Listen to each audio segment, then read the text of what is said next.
Amis téléspectateurs de Lumen Christi TV, bienvenue dans Enfance en Mission, votre émission hebdomadaire dédiée à l'éducation des enfants.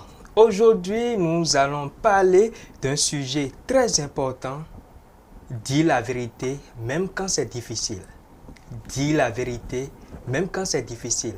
Amis téléspectateurs, dire la vérité demande parfois du courage car cela peut faire peur ou blesser quelqu'un. Mais Jésus lui-même nous a dit, la vérité vous rendra libre. Alors pourquoi est-il si important de dire la vérité et comment y arriver même quand c'est compliqué? C'est nos préoccupations du jour. Et pour en parler, j'ai le plaisir de recevoir sur ce plateau M. Bruno Messan. Il est consultant familial et directeur du Centre international d'éducation et de formation familiale. M. Bruno, merci d'avoir accepté notre invitation. Merci, monsieur le journaliste. Alors, pour commencer, que signifie dire la vérité? Alors, je salue les téléspectateurs de la télévision Lumen Christi TV. Et je reviens au sujet principal du jour, que signifie dire la vérité. Dire la vérité, c'est présenter une situation telle qu'elle se présente, sans voiler une face ou une autre. Dire exactement ce qu'il en est, sans camoufler ni craindre les préjugés, les réactions, présenter la situation telle qu'elle est. Voilà, donc c'est cela, dire la vérité en fait. Alors, dans la vie quotidienne, pourquoi est-il si difficile de dire la vérité? Oui, dans la vie quotidienne, il est difficile de dire la vérité parce que la vérité est amère parfois. La vérité est amère parce que quand vous dites la vérité, parfois votre vérité dévoile ceux qui ne sont pas dans la vérité. Et là, en même temps, vous avez déjà des ennemis à craindre. Et votre vérité aussi peut se heurter à des contre-vérités. Et ces personnes qui soutiennent les contre-vérités deviennent vos opposants, vos ennemis.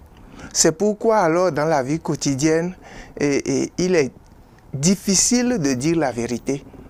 Mais est-ce qu'en réalité, on doit se limiter à ce que penseront les gens quand on veut dire la vérité ou les contre-vérités auxquelles nous serons heurtés pour dire la vérité? C'est ce que nous allons découvrir tout à l'heure. Alors, beaucoup d'enfants ont peur d'être punis quand ils disent la vérité. Après avoir commis l'acte, que leur conseillez-vous? Oui,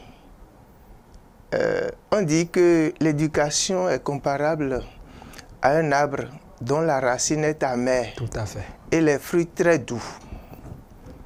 Alors, l'arbre, ici, dont la racine est amère, on veut exprimer que c'est difficile d'éduquer un enfant.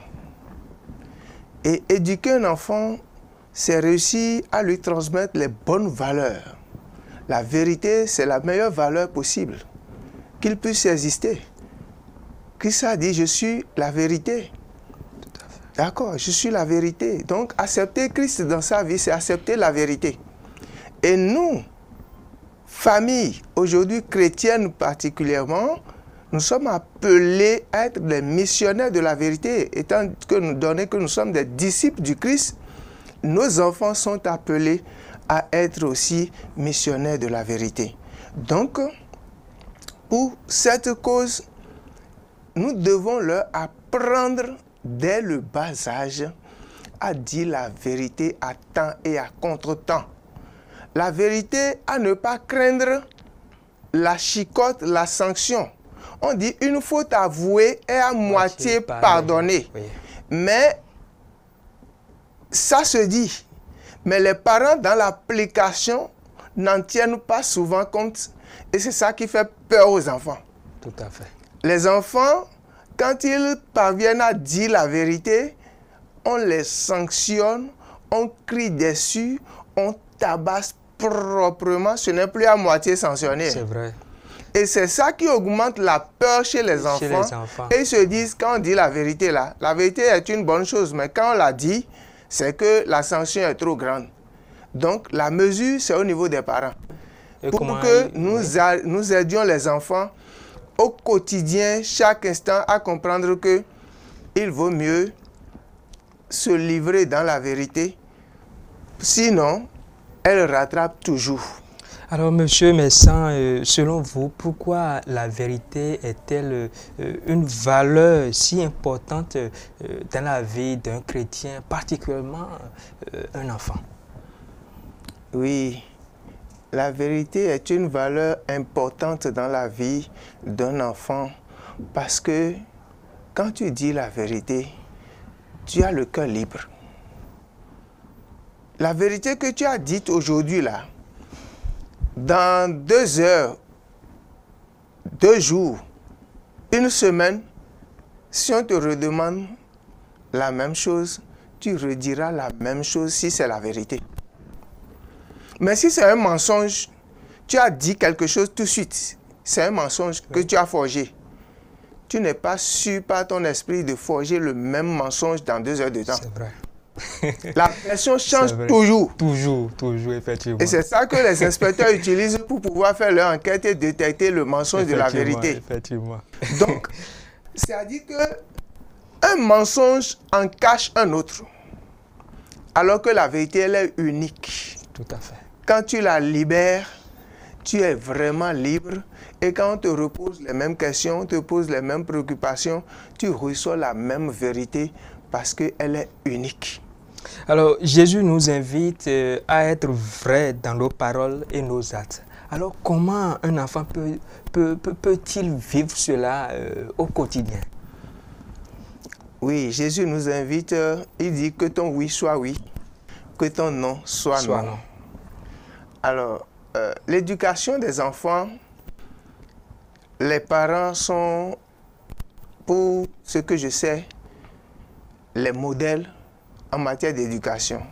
Si on considère la famille comme une école, d'accord? Comme une école, le père est le directeur et la mère est la directrice adjointe.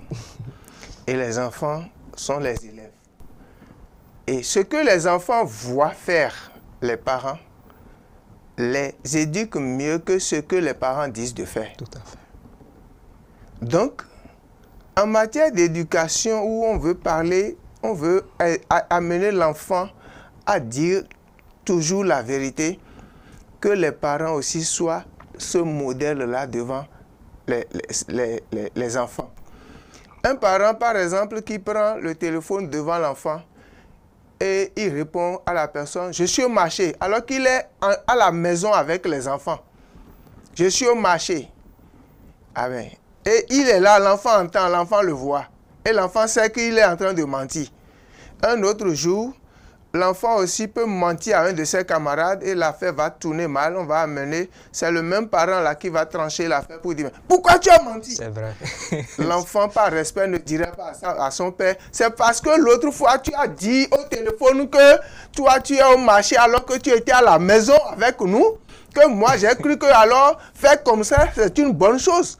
Alors qu'en réalité, l'enfant a tiré sa source de mensonge du modèle des parents. Des parents, effectivement. Donc, je dis bien que si nous voulons vraiment, Jésus l'a dit, que ton oui soit oui, que ton non soit non.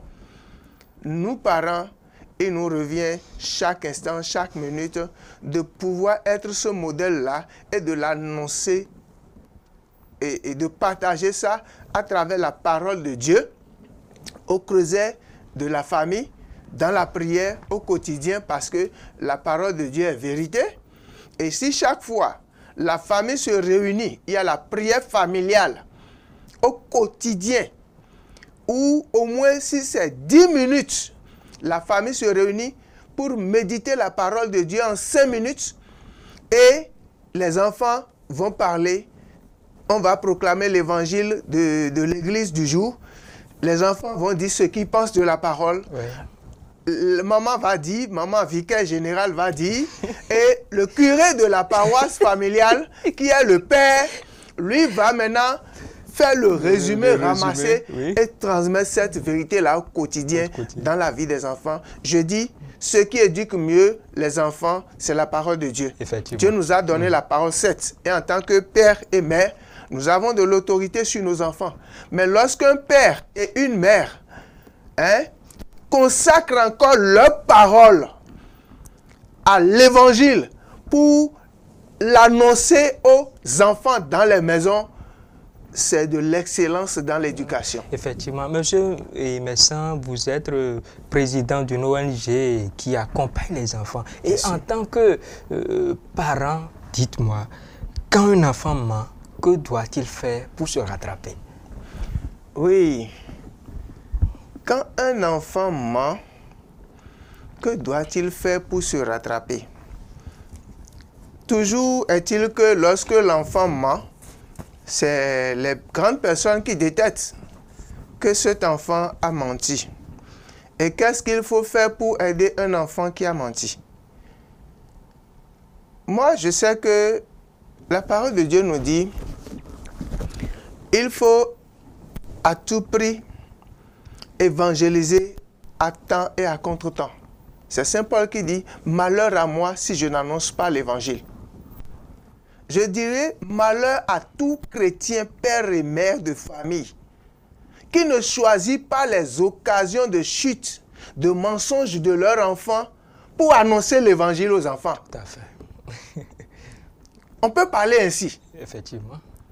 Malheur à ce père chrétien ou mère chrétienne qui ne saisit pas les erreurs, les mensonges de ses enfants pour annoncer l'évangile. Parce que l'enfant a menti, il est hors de l'évangile. Oui. Alors il faut retrouver. Il ne s'agira pas de se donner en punition à l'enfant, mais de s'armer de patience encore. Et de chercher dans la Bible, dans la parole de Dieu, la parole qui peut éclairer cet enfant sur ce mensonge-là, pour le contredire dans son mensonge et lui montrer la valeur contraire, qui est la parole de Dieu. Donc on se sert du mensonge de l'enfant pour l'orienter et lui donner quoi? La vérité qui est la parole de Dieu. Tout à fait. Et non, lui faire des réprimandes seulement, crier dessus, et faire non. Il faut toujours utiliser l'évangile. L'évangile, ouais. Toujours utiliser l'évangile. Quand nous faisons comme ça, la parole de Dieu ne peut que structurer de la meilleure manière possible l'éducation de nos enfants. Alors, monsieur Messan, j'aimerais savoir, qu'est-ce qui amène un enfant à mentir? Est-ce la faute aux parents? Parce qu'il y a des parents qui mentent devant leurs enfants. Parce que si l'enfant voit, il va imiter. Est-ce la faute aux parents en tant que parents? Les enfants mentent, je suis d'accord. Mais la source de leur mensonge est multiple. Est multiple. Il y a ce cas dont vous parlez. Le téléphone à la maison. Les parents se mentent entre eux aussi pour couvrir tel mensonge. Vous voyez, l'infidélité, c'est un mensonge. Et les enfants sont adultes et ils sont en âge de puberté. Et c'est eux maintenant qui doivent commencer par entrer en relation. Et voilà, on découvre que papa est dans une relation et autres. Ça, c'est du mensonge aussi. C'est du mensonge, ouais. Et qui peut vraiment éclabousser toute la famille et autres. Ouais. Bon, donc, les raisons pour lesquelles les enfants mentent, on ne peut pas spécifier ça pour dire que ce sont les parents seuls. Parce qu'ils sortent aujourd'hui. Les enfants sortent de la maison. Ils vont à l'école. Il y a les mauvaises fréquentations à l'école. Les amis qu'ils ont. Les cercles d'amis qu'il y a autour de votre enfant déterminent sa capacité à mentir. Donc, tous ces aspects sont à examiner pour voir la source du mensonge de l'enfant. Parce qu'il ne faut pas essayer seulement de raisonner un enfant qui ment, mais aller chercher la source, la racine. Tant que la racine n'est pas déracinée, je vous dis, les branches sont coupées, il y aura d'autres branches qui vont se relever et les feuillages vont encore être toujours des mensonges. Oui. Alors, que doivent faire les parents quand leur enfant a menti, dialoguer avec lui ou punir? Oui, je dis, quand un enfant ment, le parent, je l'ai dit tantôt, c'est que c'est le mensonge contre la vérité. Et le parent doit savoir que l'enfant qui ment sort du cadre de l'évangile. Et il faut le ramener dedans. Et comme ça, on fait de l'évangile une valeur, la valeur principale de toute la famille. Même papa aussi est soumis à l'évangile, à la parole de Dieu. Maman est soumise à la parole de Dieu. Et si bien que tous les enfants, quand ils font quelque chose, on les ramène là. Et là, quand on ramène la parole de Dieu, ce n'est que le dialogue. On fait le dialogue avec l'enfant, on lui montre, oui, voilà, Jésus a dit ci, il a dit ça. Que ton oui soit oui, que ton non soit non. Voilà que toi maintenant, tu as dit oui ici, on découvre que c'est non. Est-ce que tu es en accord avec Jésus? C'est vrai. Tu n'es pas en accord avec Jésus. Si tu n'es pas en accord avec Jésus, tu es en accord avec qui? Le père du mensonge, la Bible nous dit que le père du mensonge, c'est le diable. C'est le diable. Ouais. Alors, mais tu es enfant du diable. C'est Il dit, ça. ah bon, c'est comme ça? Si je mens, je suis enfant du diable. Mais vous allez lui montrer le passage dans la Bible. C'est vrai. Désormais, cet enfant, dans sa croissance, il va comprendre que la Bible, c'est un livre vraiment où il y a tout dedans. Il va commencer lui-même par faire des recherches hors vous-même. C'est ça. Et comme ça, vous aurez à gagner l'être. Mais en même temps, dans le livre de Proverbes, la Bible nous dit, n'aménagez pas l'enfant la chicole qui lui est due. Ouais. Le frappant de la languette, vous le tirez du shéol. Tout à fait. Et alors, s'il en est ainsi, nous n'allons pas les excuser à 100% sans quand même envoyer quelques tapés dans les fesses et autres sanctions pour quand même accompagner la théorie, le dialogue. Ben, il faut faire comprendre à l'enfant. Le premier élément, c'est de dialoguer à fond avec l'enfant et de lui montrer la lumière de la parole de Dieu pour éclairer son mensonge et détruire le mensonge. Parce que quand vous envoyez la parole de Dieu sur le mensonge d'un enfant, vous détruisez la racine. C'est comme Jésus qui dit, alors figuier, toi, plus jamais tu n'auras plus de fruits. Et c'est ainsi jusqu'aujourd'hui. Ouais.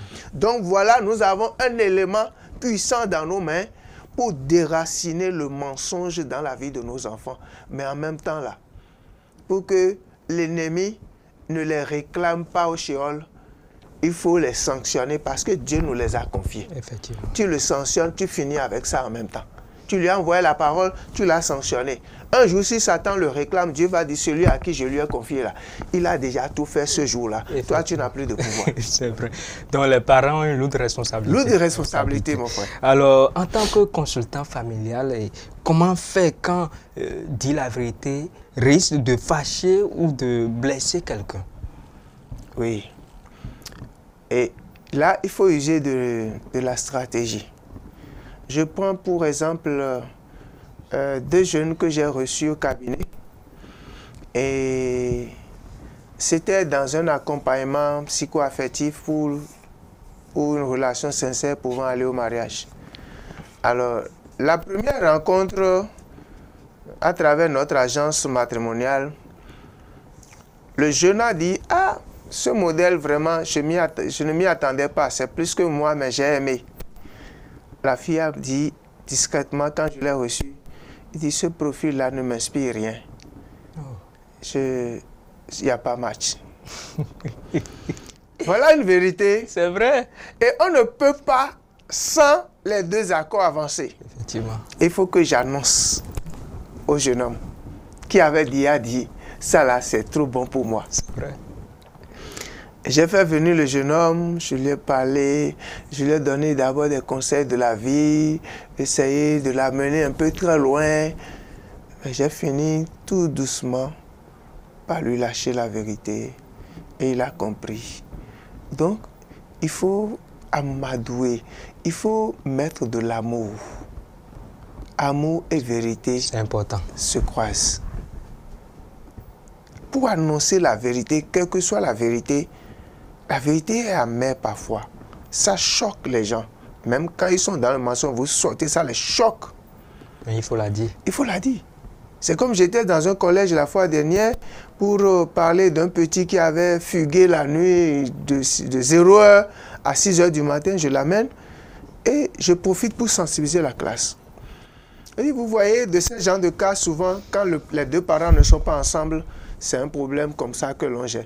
Après, le directeur me voit et dit « Ah, tu as touché la sensibilité de beaucoup d'élèves dans la classe qui sont avec leur maman, mais qui travaillent bien. » Je dis « Ils travaillent bien pour le moment. » Et alors, ce que nous avons